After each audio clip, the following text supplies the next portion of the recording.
Vandeham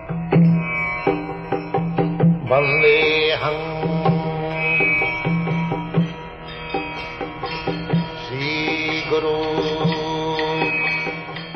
The following is a class on the Nectar of Devotion, given by His Divine Grace, A.C.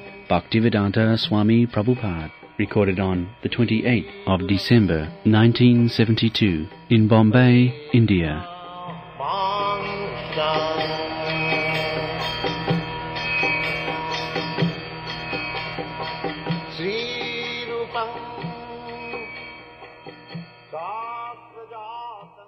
Transcendental loving service of the Lord does not finish with the end of life. It continues perpetually and is therefore called Amrita, that which does not die but exists eternally. This is the importance of Krishna consciousness, that in the Srimad Bhagavatam it is said, Tattva sadhanmam charanam mujam hare bhajan napakkotho patet tato jadi jatra kava abhadra abhut amussaking kuvarthaya apto abhajatang sadharma. Just like sometimes they say that in this moment, just like the cinema, the hippies are joining, accepting that hippies mean they are useless. They are joining. And Bhagavad says that those who are very dutiful, they are called Sadharma Nishtha. Sadharma Nishtha. According to Vedic culture, there are different divisions of the society. Brahman, Kshatriya, Vaishya, Shudra, Brahmachari, Grihastha, Vanaprastha. So these are called sadharma, mean engaged in one's occupational duty. That is called sadharma. Or in the modern sense, somebody is engaged in business, somebody is engaged in other occupation, profession. Every man has got some engagement. That's a fact. Bhagavad says that tattva sadharma charanam bhujam hare. Anyone, even by sentiment or by any reason, he gives us his own occupational duty and takes shelter of Krishna or joins this Krishna consciousness movement. Tattva sadharmam charanam bhujam hare. All right, if one has joined this Krishna consciousness movement, doing very nicely, is improving, that's all right. But if he falls down, because sometimes they come out of sentiment, join this movement, and again falls down. Sometimes, not very occasionally. But there is chance, because Maya is very strong, one may fall down. Bhagavad says, bhajan apakotho patit tato jadi. He is not mature. But in immature stage, by some reason or other, if he falls down, then jatra kava abhadra abhut amussaking. Then what is the loss there? There is no loss. Suppose he joined out of sentiment and executed devotional service for some time under the direction of the spiritual master, according to the regulation of the Shastra. But, incidentally, he falls down. He becomes a victim to the Maya. But Bhagavad says still there is no loss. There is no loss. On the other hand, a person who is engaged in his occupational duty very sincerely, he has not become a devotee. Bhagavad says, what does he gain? One who is engaged in his occupational duty very sincerely, doesn't care for Krishna consciousness, then Bhagavad says, what does he gain? He doesn't gain anything. But that man who joined this Krishna consciousness movement out of sentiment, but immaturely he falls down, he has no loss. Try to understand this. Because this Krishna consciousness is the consciousness of the spirit soul, that is reality. Therefore, as the soul is eternally, his advancement in that consciousness, that also become an eternal asset that will never be lost.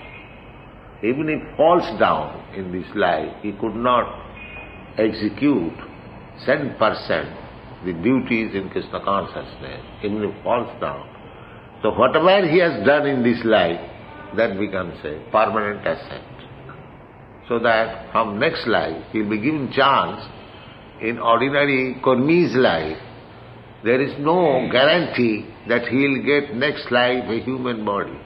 According to his karma, he will get a body, maybe animal body or maybe demigod's body.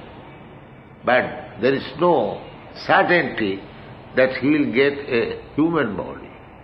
But this man, who out of sentiment joined in Krishna consciousness movement and immaturely falls down, he is guaranteed to get a very nice human body. That is stated in the Bhagavad Gita, that Suchinang Simatangehi Juga Bhrishta Sanjaya. He will get birth in a family, Suchinang. Suchinang means pious Brahmin family or devotee's family. He will get birth. Or in rich family. The second class will get in rich family. But both these families will give them chance to begin where he ended his Krishna consciousness in the last life. He'll begin from there. That is his opportunity. Therefore there is no loss. His next life as human being is guaranteed, even if he is fallen down. But the others who does not take to Krishna consciousness, doing his own duty, but he will get a body according to his karma. That is the difference between the karmis and the devotee. Devotee, even if he is not successful to execute the devotional schedule perfectly, but whatever he has done, 10%, 20%, 50%, that is his asset. It will never be lost. That is being said. Go on. This is confirmed in all Vedic literatures. The Bhagavad Gita says that a little advancement in bhakti rasa can save the devotee from the greatest danger, that of missing the opportunity for human life. Yes. Salpamapiyasya dharmasya trayati mohato bhaya. Just like Ajami. Ajami, in his boyhood, he was very sincere Brahmin. He was conducting devotional service under the direction of his father. But in youthhood, he fell down. He became a victim of a prostitute. He forgot everything. He became a rogue, drunkard, meat-eater, woman hunter, all fallen down. But at the end of life, when he was afraid of the Jamadutas, out of fearfulness, he called for his youngest son, whose name was Narayan. Because when you are in danger, naturally, just like a child cries for the mother, because mother is the only. Similarly, affection is there. Similarly, this Ajami asked for the youngest child, Narayan, but immediately he remembered that Narayan, whom he served in his boyhood. So, immediately the Narayan messengers came and saved him. Salpamapi, he executed very little service in his boyhood as a devotee. That saved him from the greatest danger. He was being dragged out by the men of Jamaraj, but the Vishnuduta came and protected him and took him to Vaikuntha.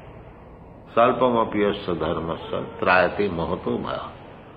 By chance, he remembered Narayan, because he executed Narayan's service. He was saved. The rasas derived from our feelings in social life, in family life, or in the greater family life of altruism, philanthropism, nationalism, socialism, communism, etc., do not guarantee that one's next life will be as a human being. Yes, there is no guarantee. Now today I am very great leader, minister, that's all right. But after that, there is no guarantee that we will become again minister or big man, big businessman. There is no such guarantee. That will have to accept another body according to your karma. Suppose as businessman, I have done very nicely, I have given in charity, that's nice, you get better life. But for business sake, I have earned money by hook and crook, my mentality just like crocodile or dog, then I have to become a crocodile. Because after death you are in the hands of nature. You cannot dictate that give me this and that body. No, that you have to prepare in this life. If you prepare yourself in this life to go back to home, back to Godhead, you go back to home, back to Godhead. If you prepare this life as a crocodile, then you become a crocodile. So God is very kind. So it is your business to what kind of body you are going to get next. Just like the example I was giving last night, that we are staying in this room and suppose after a month we have to give it up. So we must find out another apartment. It may be better or it may be lower. There is no guarantee. But if we can arrange, we can get better apartment than this. And if we cannot, we may go to Heli's apartment. This is the way. But for the devotee, at least it is guaranteed that he gets next life as a human being. Not only human being, but in the family of a devotee or in the family of a rich man. These alternatives are there. Then we prepare our next life by our actual activities in the present life. A living entity is offered a particular type of body as a result of his action in the present body. These activities are taken into account by a superior authority known as Doiva. People do not believe this. They think that everything is going on automatically. No. There is everything, account, witness. The Lord, Anumanta Upadrashta, Shakhine, God, the Lord, Ishvara Sarvabhutana Vidyase, everything is being witnessed and that is being recorded. So, just like in an office, in government service, there is service record and at the end of the year, everything is considered. So the man is promoted, given some bonus, or the proprietor or the directors, they are not meeting that man. But the service record is there. Similarly, whatever we are doing, good or bad, that is being recorded and it is examined. Karmana daiva netrena. We are acting and there is superior authority. They are examining what kind of body he has to get next. That science is not being taught, that what is our next body. They are thinking that there is no next body, there is no life, this life is finished. But that is not the fact. This life I have changed. I was a child, I got next body. I was a boy, I got next body. I was a young man, I got next body. Now I have got this body, so I will have not this body, I will get next body. Where is the difficulty to understand? I have already experienced the next body, next body, next body. Why not after that next body? The intelligence is to know what is that next body. And that is my head. It's like if you become educated highly, your next post is very nice. But if you are not educated, then your next post is not very nice. Similarly, if you act in this body very nicely, Janti Deva Brata Devan Pitrin Janti Pitrin Brata, so you can prepare your next life. So this Krishna consciousness movement is next life to go back to Krishna directly. That is our program. How? Simply by knowing Krishna, that's all. Krishna guarantees this. Janma karma me dibbam jo janati tattva. If you want to go back to home, back to Godhead, simply try to understand what is Krishna. And he is explaining in the Bhagavad Gita. But if you foolishly misinterpret Krishna, then you go to hell. But if you understand Krishna, as Krishna says in the Bhagavad Gita, then you go back to Krishna. Where is the difficulty? The rascal, they will not understand Krishna as Krishna says. The rascal will mislead others and mislead himself. He will go himself to hell and they will drag all others to the hell. This is why. This is why. Everything is there, very plain and clear. One has to act according to that. He gets the benefit. But they will not allow. These rascal leaders, they will not allow. They will represent Krishna as something else. The only business is to kill Krishna. That's all. Not to accept that Krishna is fact. All the commentaries in the Bhagavad Gita, you see, they are simply trying to make Krishna is not fact. It is some fictitious. It is some story. Mental speculation. This is a demonic. So, the condition is very dangerous. People are being misled. We are only, it is not our pride, it is fact. We are the only institution. We are trying to give the greatest benefit to the human society, the Krishna consciousness. Tattadiyam punarjanmanaiti mameti kovdya. Anyone who understands, if he understands, it is not possible to understand fully Krishna. Krishna is unlimited. As he presents himself, Krishna, as he says himself, if you understand, Krishna says, I am the origin of everything. You take it. Krishna is the origin of everything. He has proved Krishna is the origin of everything. All the acharyas, big acharyas accepted him. Krishna is the origin of everything. Arjuna, who heard Bhagavad Gita, he accepted him. Krishna is the origin. Param Brahma Param Dhama Pavitram Paramam. Why we should try to understand Krishna otherwise? What is this foolishness? But that is their scholarship. That is their knowledge. If somebody can most rascally explain Bhagavad Gita, he is a great scholar. Just see the fun. He is the rascal number one, and misleading people, he is a great scholar. And we are simply presenting Krishna, the Supreme Personality of Godhead. Krishna says, surrender unto me, we say surrender to Krishna. These are primitive. These are primitive. We are not scholars. This rascaldom is going on. So you want to save people from these rascals, there is Krishna consciousness movement. The rascals have created a situation by defying Krishna's authority. Atheistic situation, the whole world is in chaos. That must be.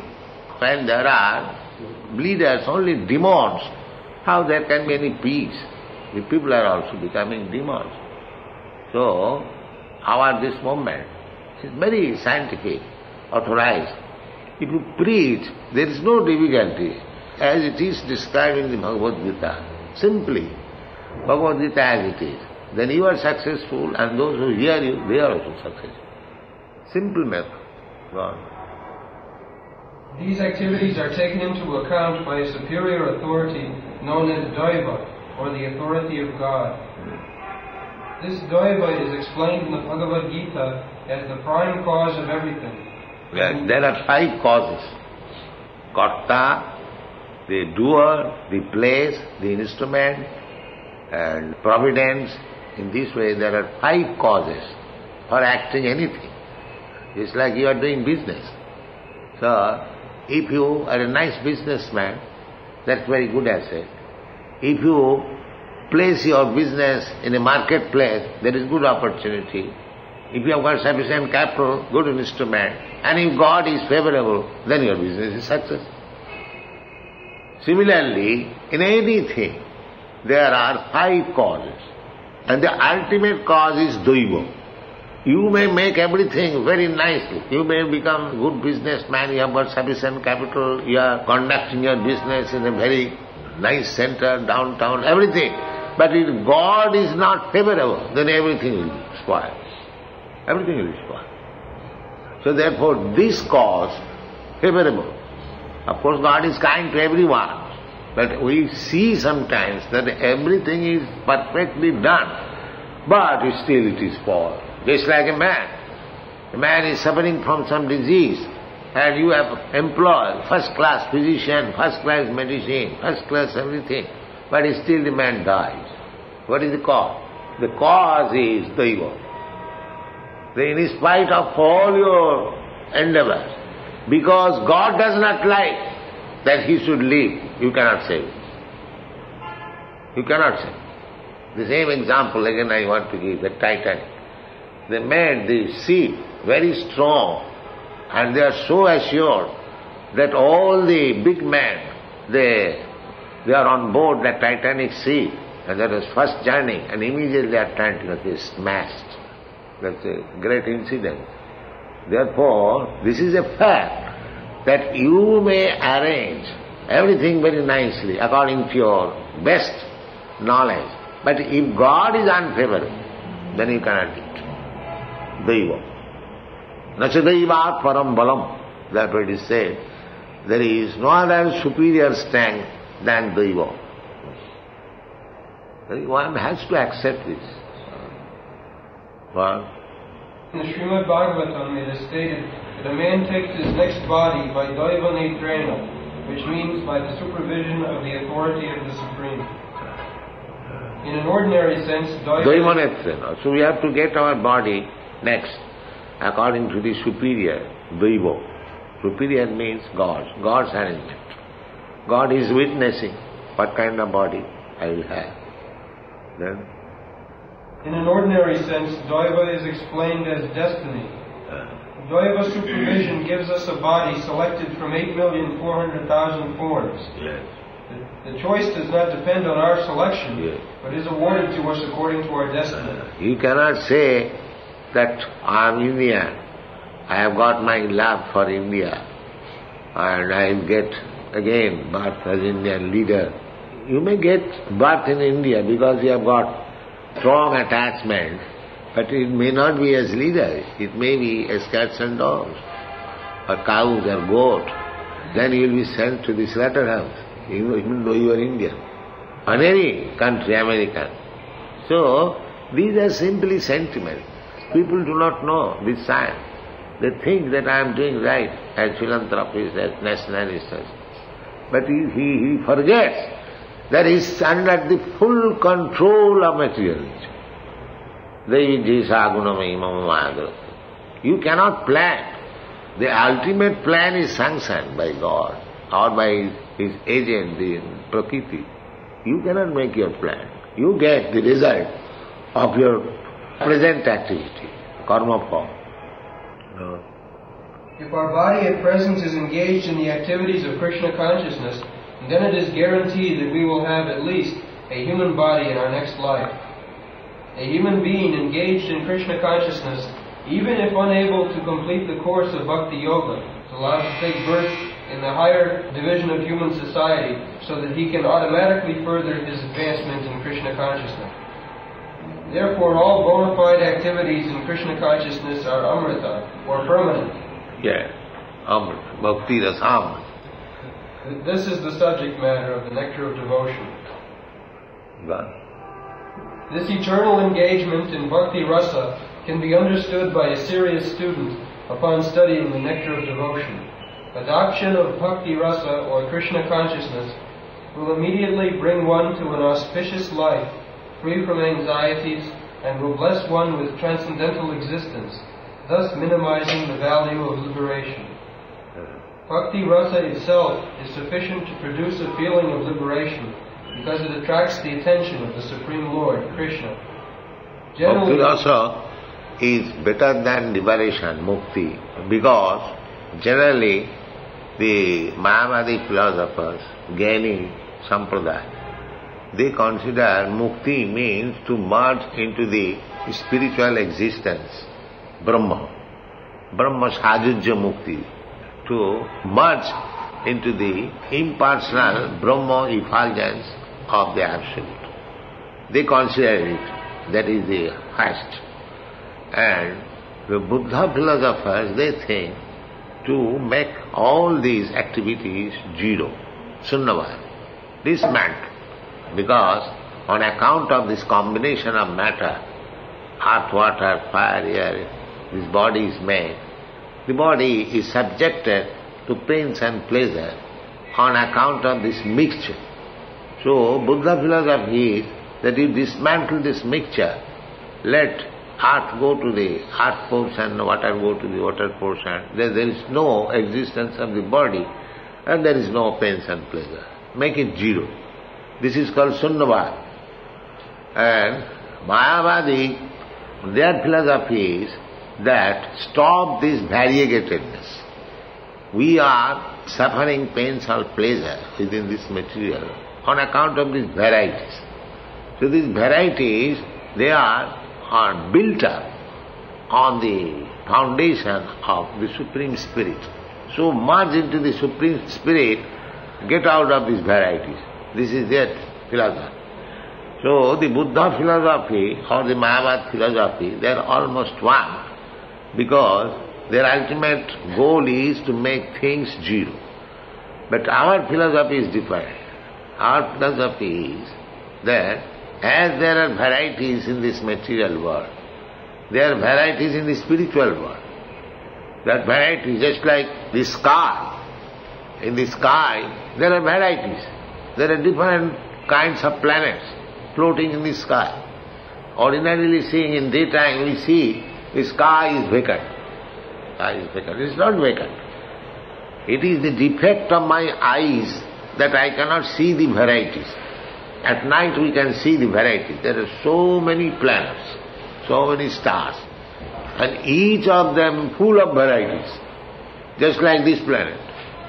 We learn from the Shastra, Jasya Prabha Prabhavatho Jagadanna Koti Kotishu Asesha Vasudhadi Bhinna. There are innumerable universes. This universe is one only. And each and every universe, there are millions of planets. And each of them has got special significance. Just like this moon planet, the sun planet, this earth planet, each one has got significance. Here, the bodies are earthly. In the sun planet, the bodies are fiery. Similarly, in the moon planet, the bodies are different. Each and every planet. They do not know. They want to go with this body to the moon planet. That is not possible. Just like if you want to live in the water with this body, that is not possible. You have to get a body suitable for living in the water. So that you have to prepare. That is explained in the Bhagavad Gita. Janti deva brata deva. These people are going to the moon planet, trying to go. They have not gone. But they do not know that with this body they cannot live there. That is not possible. They might be going to the moon planet in the deserted portion and they are coming back. But moon planet is not desert. We get information, it is one of the heavenly planets. They are not going to the right place. That we have suggested in many places. So anyway, there are varieties. As there are varieties in this material world, similarly there are varieties in the spiritual world. This material world is only reflection of the spiritual world. So unless we get shelter in one of the planets of the spiritual world, if we simply merge into the Brahma effulgence, we cannot stay there for long. Just like in the sky, if you simply fly your aeroplane, only the sky, you don't get any shelter in any planet, you will have to come back again. You will have to come back. You cannot stay in the sky. Similarly, those who are merging into the Brahma effulgence, they cannot stay there, because we as living entity, we want a variety. Just like when I was traveling everyone has that experience, either the sky or the water. So, for weeks together, simply water on board the sea, it becomes very much sickness. That is called seasickness. As soon as there is some land visible, oh, there is land again. Because we want varieties. So, those who are trying to merge into the varietyless Brahma effulgence, they cannot stay there. That information we get from Srimad Bhagavatam. Arujya krichena parang padang tata patanti adha. After great perseverance, austerity, penances, they merge into the Brahma effulgence, but they again fall down. So, that is not our ultimate goal. The ultimate goal is to take shelter under the lotus feet of the Lord. Arujya krichena parang padang tata. Janneer bindakha vimukta manina. Simply to concoct that I become liberated. Janneer bindakha vimukta manina. Tai astabhavad avasuddha buddha. Those who are thinking that they have become liberated simply by merging into the Brahma effulgence, they are avasuddha buddha. There is still, their intelligence is not very clear, not purified. Why? Now although they have gone there and thinking that they are liberated, arujya krichena parang patanti, they will fall down. They cannot remain there because there is no varieties. And our life, because we are living entity, we want varieties. Without varieties, it is hackney. We cannot stay there. Therefore they fall down. Those who merge into the Brahma effulgence, they fall down. Therefore a bhakta does not accept the Brahmananda. Brahmananda, they know Brahmananda is, there is Brahmananda, there is liberation from the material Ananda. But unless one is engaged in Shivananda, service of the Lord, this Brahmananda will not be sufficient to keep him in the spiritual world. Wow. Generally, neophyte devotees are anxious to see Krishna or God, but God cannot be seen or known by our present materially blunt senses. The process of devotional service, as it is recommended in the Nectar of Devotion, will gradually elevate one from the material condition of life to the spiritual status, wherein the devotee becomes purified of all designations. The senses can then become uncontaminated, being constantly in touch with bhakti rasa. When the purified senses are employed in the service of the Lord, one becomes situated in bhakti rasa life, and any action performed for the satisfaction of Krishna in this transcendental bhakti rasa stage of life can be relished perpetually. When one is thus engaged in devotional service, all varieties of rasas or mellows turn into eternity. In the beginning, one is trained according to the principles of regulation under the guidance of the acharya or spiritual master, and gradually, when one is elevated, devotional service becomes automatic and spontaneous eagerness to serve Krishna. There are 12 kinds of rasas. Yes. Will be Just like we have seen, we have experienced, sometimes the car becomes blocked, but if some fellow pushes it, we have got this experience. What is called like choked up. Then you get down and push the car, and it goes. Similarly, the bhakti rasa is there in everyone's heart. Nitya Siddha Krishna Bhakti. Because we are part and parcel of Krishna. Just like father and son. A father and son may be separate for many years. But as soon as they meet together, again the same affection comes. Wife and husband. Therefore sannyasi is strictly prohibited to see his wife. Because there is staunch affection. By meeting, again that affection may come. He may fall down. That is strictly prohibited, at least. Other members can be seen, but not the wife. So, the fact is that we have got devotion for Krishna. That is fact. But somewhere or other, we are separated and we have forgotten. So as soon as, by this regulatory principle, by the order of the spiritual master, by the injunction of the Shastras, we begin devotional service, just like our students do here. They are offering aratri, they are offering dress, offering these are the items of archan. Hearing about him, chanting about it. This devotional service is the pushing process. Pushing process. And as soon as the energy comes, then automatically. No more pushing. Automatically. This pushing process is required. So, just to invoke or revive the dormant Krishna consciousness. Therefore, this bhakti process has to be, Krishna also says, Bhaktya mam abhijanati, javanjaschami tattva. If we, because the simple process is, if you understand Krishna tattva in truth, then your life is successful. As soon as you understand Krishna tattva, then takta deham punarjanma naiti. You don't have again in this material world. Don't get any material body. You go back home back. And this tattva, to understand Krishna tattva, you have to take to the devotional service. This jnana process or the karma process or the yoga process, it can push you little farther.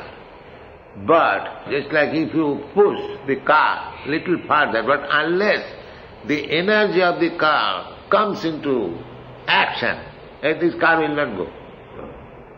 So simply pushing is not sufficient. The car must come to his energy automatically, then it will go.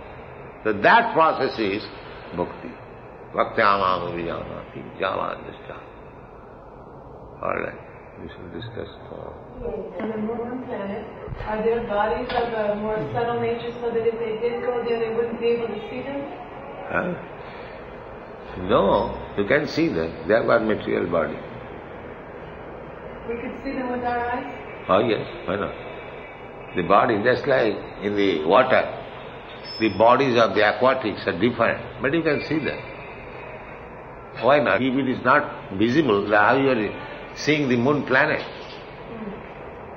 You are seeing the moon planet, so it is visible, not invisible. Our point is that these people, first of all, whether they are going to the moon planet, that is doubtful. At least I am doubtful. Because we get information from the Shastra that there is a planet which is called Rahu, that is very near to moon. And that Rahu sometimes comes in front of the moon planet, and that is called Chandragrahan, a lunar eclipse.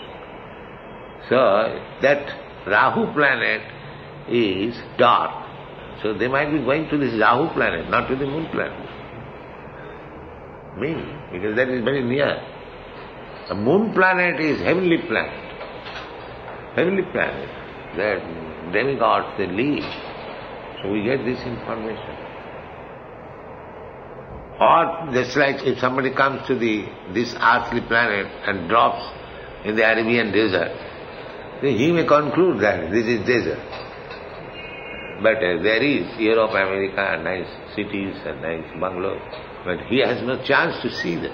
So these people are going, they have no chance. Maybe they are also diverting them to the deserted portion of the moon. They are also intelligent. That these people are coming from earthly planet unauthorized, so let them divert it to the deserted portion. There are so many things. So therefore, because if moon planet is heavenly planet, they are more intelligent than you. If you have got some machine to reach there, they have got some machine to divert it. Why not think like that? That these rascals are coming here without any immigration license. Let them be diverted to the deserted portion, and disappointed they will go back. So many things are there. Therefore they are not successful. Neither they will be ever successful. Take it, I may die, but you take it. Right. They will never be successful. I have already written these things in my Easy Journey to Other Planet. This is childish. It is not possible. Is there earth in their bodies, or is their body made out of air? No.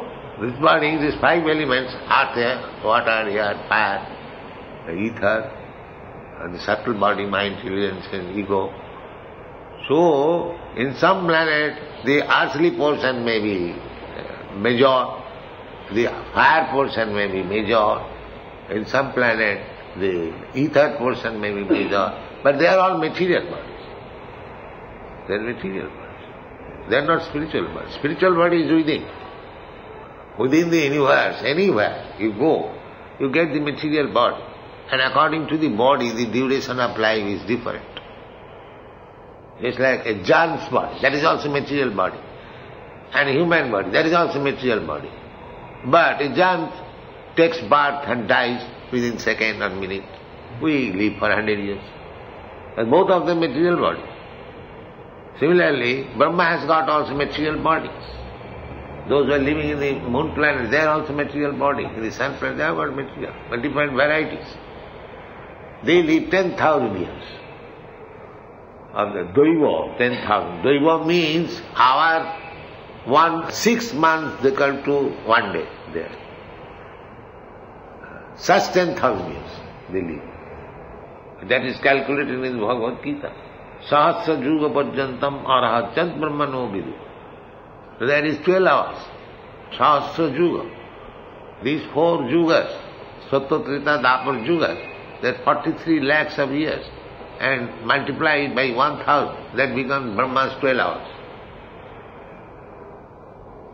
So, according to the different planet, according to the orbit, the time duration, everything is different. An ant's 100 years and my 100 years not the same. It is relative, atomic. According to the body, according to the size, the scientific world also accepts relative world. Your assets of pious activities is finished. Then you come back again. Instead of going back to home, you come back again. And these are punah punah charita charvana. Going back. Chaitanya Mahaprabhu says, Ei rupe brahmanda bhramite kono bhagavaji. In this way we are wandering from one life to another, one planet to another. If one is fortunate, he gets the clue of devotional service and makes his life perfect and goes back to home, Jadgatyana nimartante tadhamo paramama. One who goes to mind above, he never comes back. This is the perspective. Ratrasa, you are a scientist, so how do you think our explanation? Does it tally with your scientific?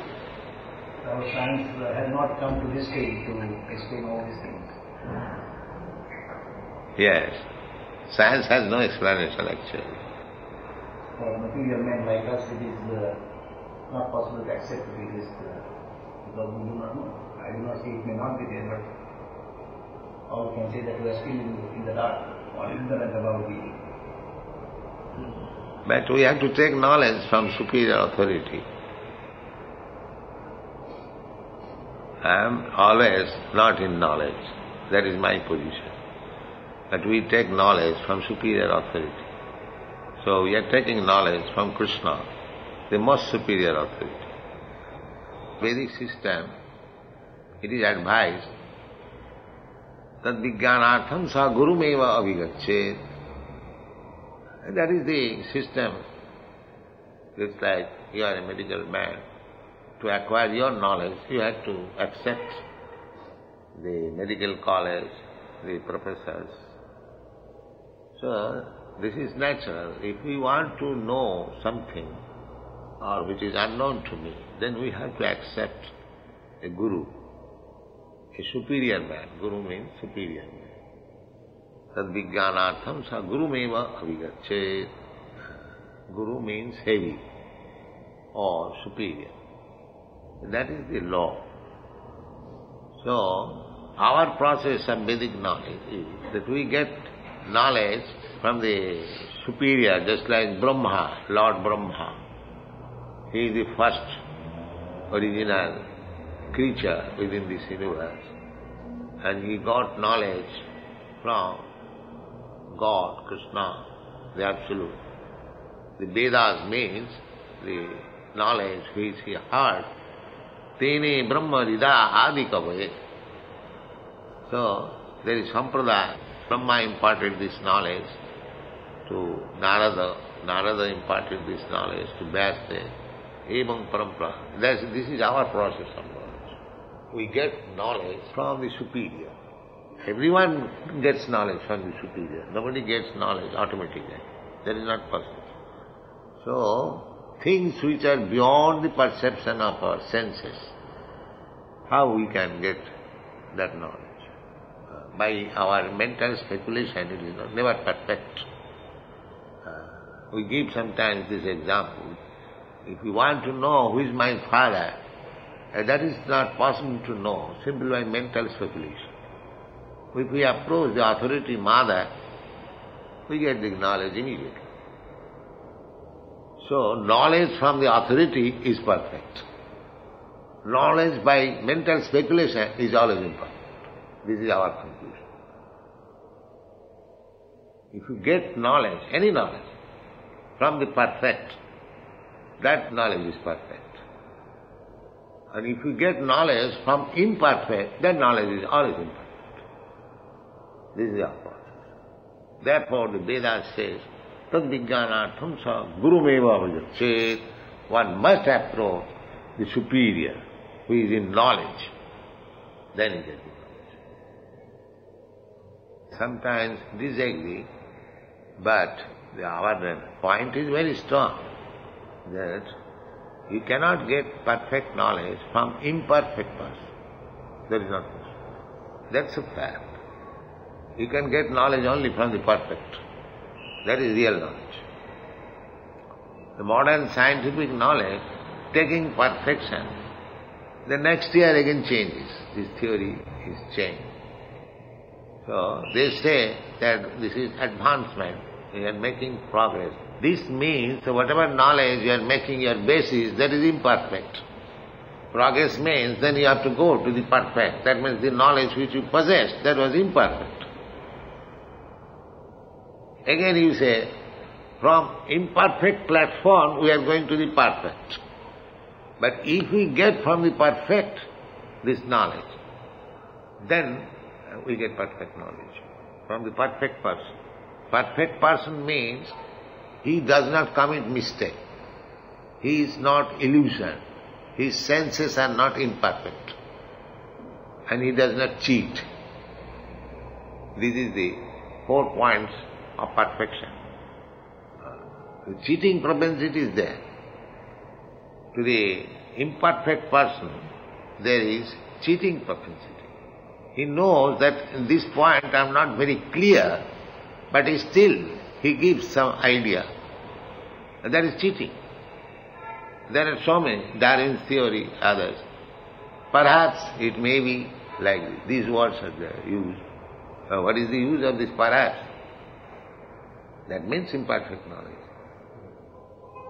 It may be there is something missing.